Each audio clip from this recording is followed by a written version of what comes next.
ঘন কুয়াশায় জনজীবন ব্যাহত হচ্ছে ঠাকুরগাঁয়েও।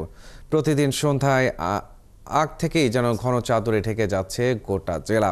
কুয়াশায় সবচেয়ে ব্যাহত হচ্ছে যান চলাচল, বাড়ছে সড়ক দুর্ঘটনা। পরিবহন শ্রমিকরা বলছেন অনেক সময় গাড়ির হেডলাইট জ্বালিয়েও কাজ হচ্ছে না।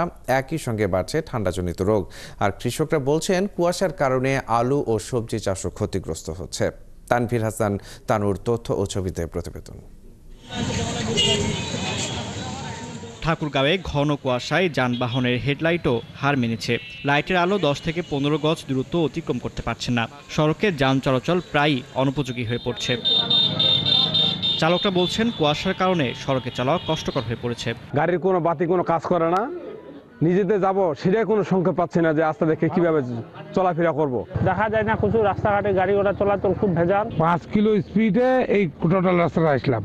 এখন যে কুয়াশা, এখন এই যে শহরে ঢুকবো, মানে ঢুকতে পারবো কিনা, গ্লাস প্লাস।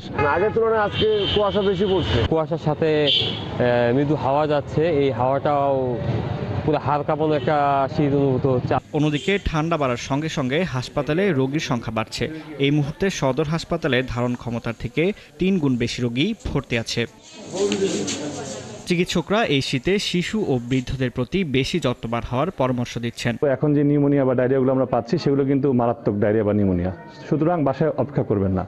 যদি দেখেন যে আপনার বাচ্চা বুকে দুধ টেনে খেতে পারছে না বা বাচ্চা ঘুমাতে পারছে না বা শ্বাসকষ্ট হচ্ছে, অতি দ্রুত চলে আসবে। ঠাকুরগাঁয়ে বর্তমানে তাপমাত্রা ওঠানামা করছে 12 ডিগ্রি থেকে 15 ডিগ্রি সেলসিয়াসের মধ্যে। ফাদিল নীরব, 71।